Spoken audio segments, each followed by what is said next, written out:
Alright, hello there, thrill seekers. That was a little bit of a song called Merry Christmas, Everybody, originally by Slade, and that was my version of it. I played all the instruments, the drums are programmed, but everything else is me. I like saying that because, I don't know, I think people maybe think I find these like karaoke backing tracks and sing along to them. No, make all my tracks myself. Anyway, that was Slade's Christmas song. I think it was kind of a thing with British bands. Sorry about my hair, doing Christmas songs in the 70s, and I think Slade's version or Slade's Christmas song might have been the first, and then of course everybody knows John Lennon's Happy Christmas, War is Over, and Paul McCartney's Wonderful Christmas Time and all that. All right, so here's what I want to talk about. I want to talk about karma and free will. And I did a video about this subject around a year ago. And I just went back last night and took another look at that video, and I realized I didn't really say what I wanted to say about it, so I thought I'd do kind of a revisit that. I think some of these things are things I've said in other videos other than that one, but in that first one called Karma and Free Will, I didn't really get the point across that I wanted to get the point.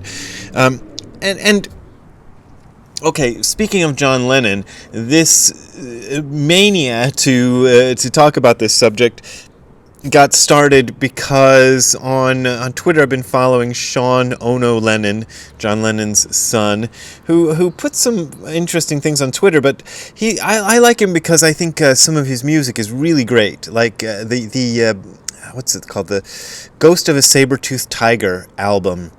I think is a great album all the way through, and some of the Claypool Lennon Delirium, where he's been doing albums with Les Claypool.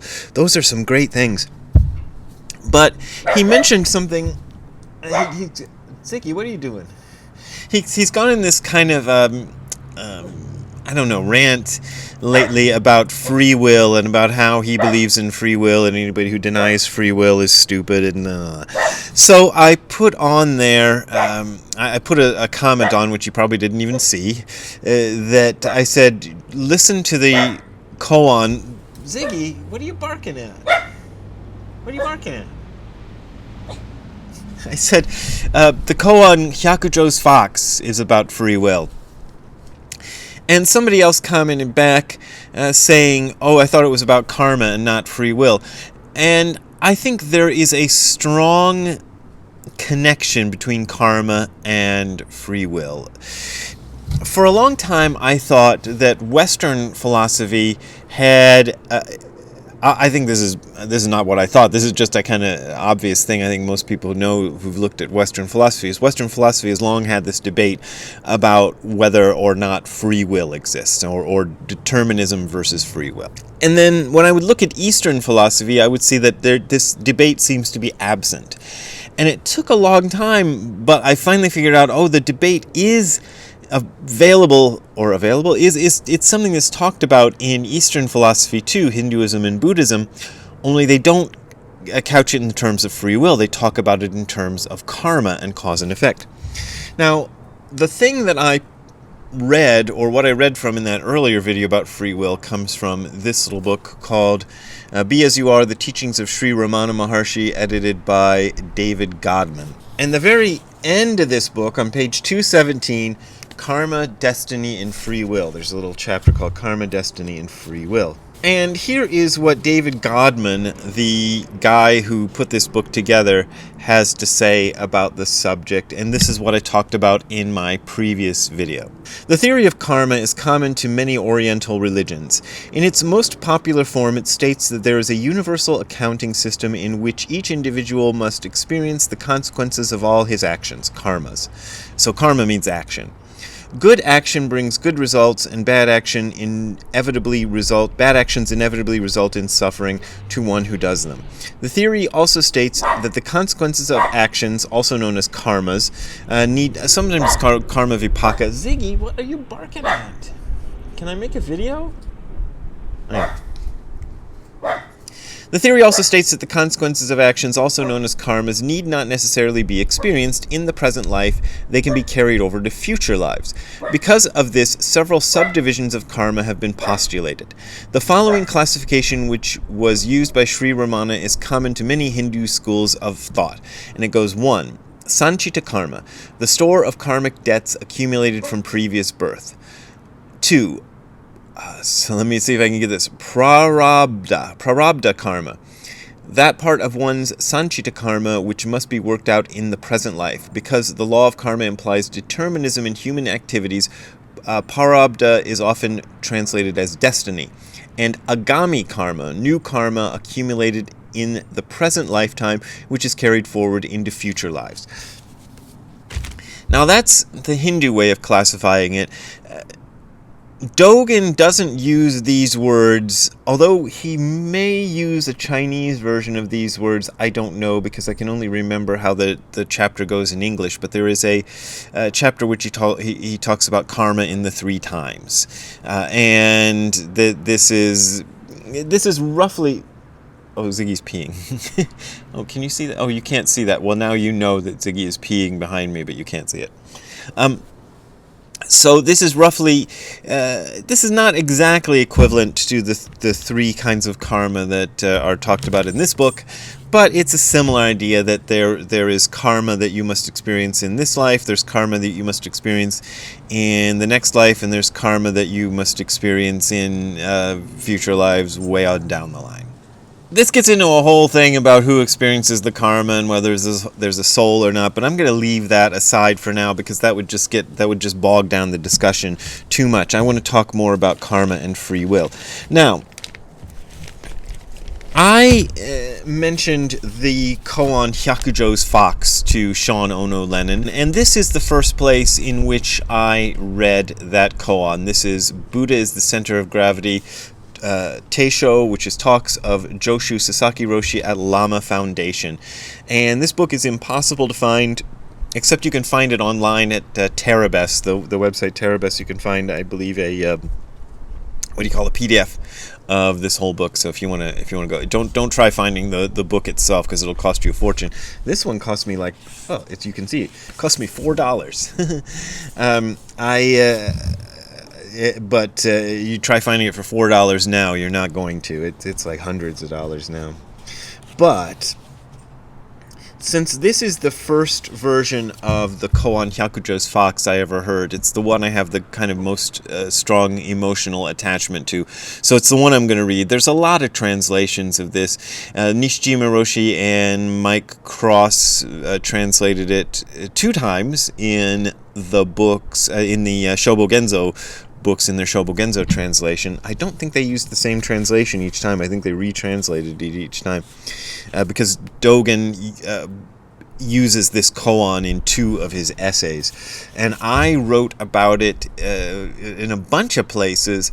The most notable one, I think, is, or the one that really sort of goes right into it, is in It Came From Beyond Zen. Okay. So here is the koan the way I first heard it. Whenever Hyakujo Osho preached a sermon, an old... Ziggy, can I talk about this thing here? Whenever... Well, I know you're trying to tell me something, but I don't see anything out there. Whenever Hyakujo Osho preached a sermon, an old stranger was there, always following the Zen monks and listening to the preaching. When the Zen monks withdrew, so did the old man. It happened one day that he did not withdraw. The master at last asked, "Who is this standing in front of me?"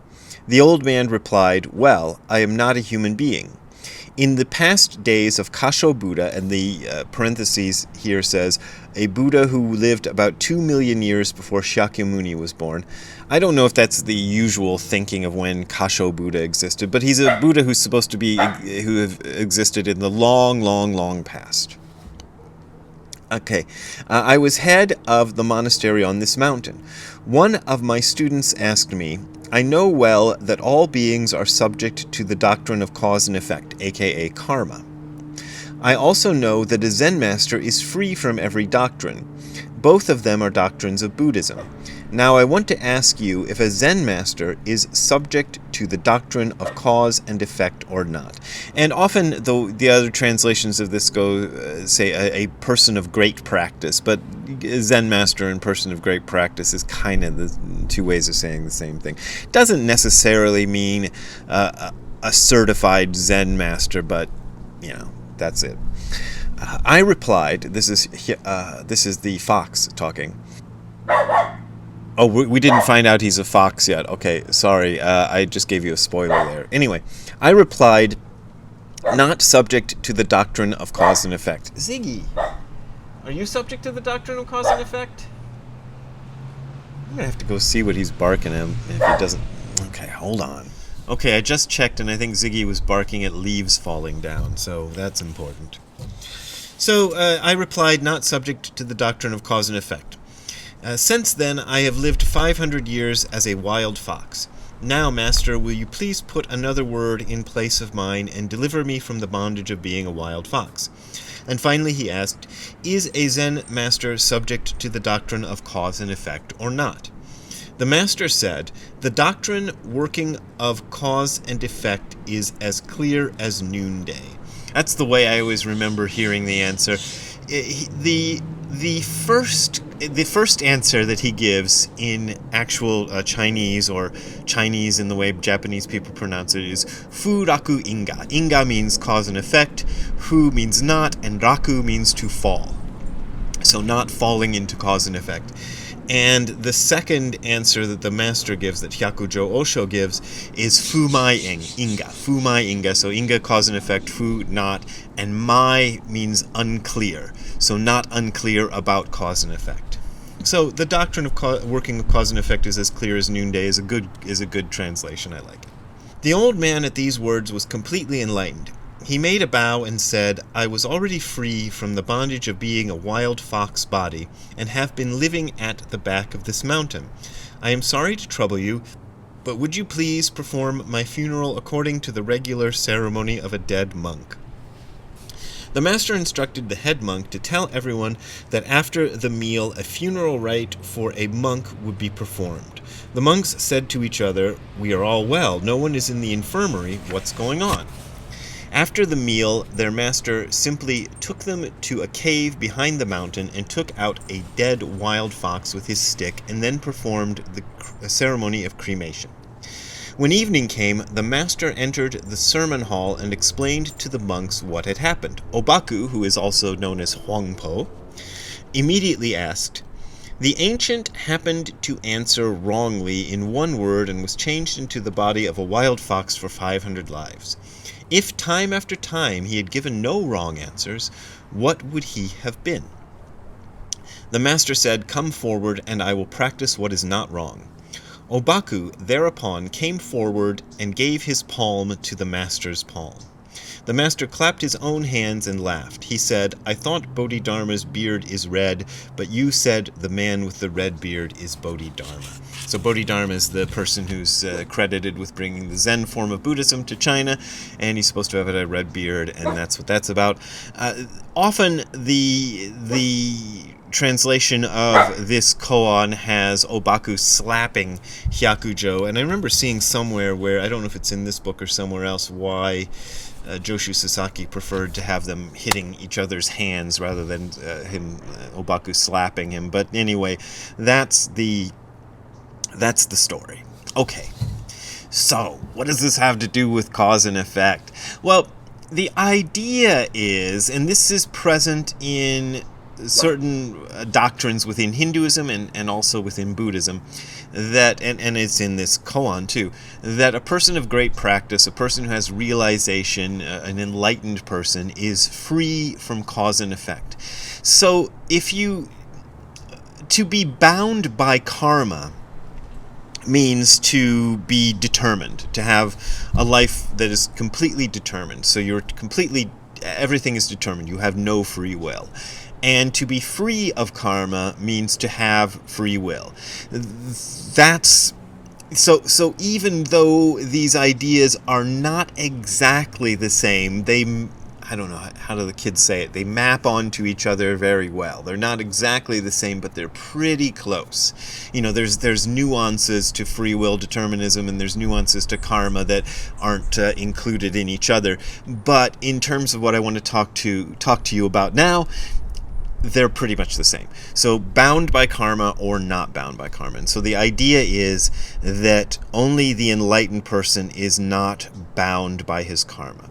Now, what Nishijima Roshi would say about free will versus determinism is that if you look at life from the point of view of past, present, and future time, linear time as we normally think of it, then you have to concede, this is what he said, that there's no such thing as free will, that everything is determined. All of your actions are determined by things that have happened in the past, so you have no freedom to act. But, he said, in the present moment, when looking at the present moment, which is eternal, and there is nothing but the present moment in actual reality, in the present moment you have free will. Now, the thing I always add to that when I tell it, the story of Nishijima, that I don't remember Nishijima Roshi actually ever saying, was that you do have free will in the present moment, but the free will that you have in the present moment is determined by the karma that has put you into this moment. So, I can't do impossible things. I can't fart so much that it makes me fly into the air because I don't have that ability, because that's not what the present moment has put me into. I can't change into a green octopus, with the snap of my fingers, because that isn't. But I can do other things. I can say what I want to say. I can do what I want to do within the limitations of this moment. But then once I do those things, then if we're take that view on high of life as a timeline from past to present to future, then it looks like determinism is back in effect again. Now, this idea of the enlightened person being free from cause and effect, I was just reading the Lankavatara Sutra, and I wish I'd brought it out here and marked the page to tell you exactly what it is, but the translation I was looking at was a little bit. It was the epitomized version by Dwight Goddard, and it's a little bit of a paraphrase, so it's probably best I don't just quote from it because it's not exactly the same as the Sutra. But anyway, in the Lankavatara Sutra, there is the idea that even after enlightenment, an enlightened person still has to live out the karma that has been accumulated from the distant past. But So that idea is very strong in Buddhism. But the idea that by becoming enlightened, you are free of your karma. I'll give you an example, which when I first wrote about it, I didn't see as an example of this, but I wrote in one of my books, I don't remember which one. I feel like it's in Sit Down and Shut Up, but it seems more likely to be in Zen Wrapped in Karma, Dipped in Chocolate. I don't know. Maybe it's not even either one of those. But I wrote about an argument I had with my then wife, my now ex-wife. And during that argument, she said something, and I suddenly instantly thought of the killer response. And this is something that is very rare in life. There's a whole Seinfeld episode, which I also wrote about in whatever book I wrote about this in which the plot involves how the character George comes up with the perfect response to his boss days after a meeting where his boss had said something to him. And then he spends the entire episode trying to reconstruct the moment so that he can give his killer response, to make the boss say the same thing again, so he can give, I think it was his boss or a coworker, it doesn't matter. Anyway, so he can give the killer response. So the point is, you don't normally think of the killer response at the moment that you need it, but this time I did. And it just occurred to me also at that moment that if I used my killer response, I would just continue the bad feeling that had been going on with this argument. I don't remember what the argument was about, but I would just continue this bad feeling, and that wouldn't be good. And so I just went, and I didn't give my killer response. And actually, the argument died down, and we became much friendlier with each other for the rest of the day. So that's an example of being free from karma. Karma would have had me just blurt out that answer. Like I would have been just blah, because I'm thinking of myself and how I can win and my strategies and all this stuff. And so it doesn't mean that one has to be, this kind of genuine, like hugely enlightened, like a halo on your head, shining spiritual master to be free of karma. It just means you have to have a little bit more insight than most people do. And I can remember a lot of times when I look back where I've said and done things and I go, I could have known that response, that saying that thing or doing that thing was the wrong thing to do, but I did it anyway.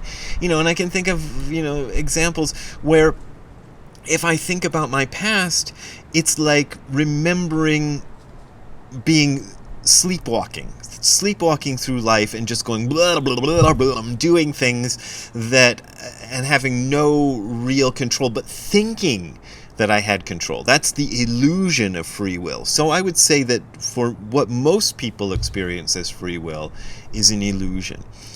But that if you work on a practice where you get to the point where it's almost like a slowing down. It's almost like things are moving in slower motion. It's not exactly like that, but that's a metaphor. And if you get to that point where you can start to see yourself doing these things that are pushed by karma and your feelings and your desires to be this or to win the argument or whatever it is, if you can get just a little bit beyond that, then you have free will. Then you have the ability to do something which is not determined by your karma. And I think that's part of what this koan is about. The Hyakujo Osho's answer doesn't say, is he bound by karma or is he not? He says, don't be unclear about karma. Be clear about karma. Know that karma is a real thing. But also, you do have that freedom in the present moment. That's also part of being clear about karma. So there you go. I don't think Sean Ono Lennon is going to watch this video, but maybe I'll put it on Twitter and at him in it, so, maybe he'll see it. But anyhow, there you go. And then if you're Sean Ono Lennon and watching this, hey, I like your Ghost of a Saber-Toothed Tiger record a lot, and I like all your music a lot. I just say everything I've heard has been good. So anyway, that's the end of that, and there you go. So if you want to contribute to me doing more videos like this and being confusing about karma, you can go to the URL that you're seeing on the screen below, which is hardcorezen.info/donate. That is hardcorezen.info/donate. There you will find links to my PayPal and Patreon accounts. Those are my main and usually only ways of making a living, so I appreciate your support. But as always, you don't have to support me if you don't want to support me. We will see you next time. Have a good time all the time. Bye. Hey Ziggy, why are you hiding under the table? What were you barking at before? Was that your karma to bark? Do you want to go look for cats? Do you want to go look for cats? We can go look for cats, and then that will satisfy you that there's nothing out there and you don't have to bark anymore. Alright, let's go do that, Ziggy.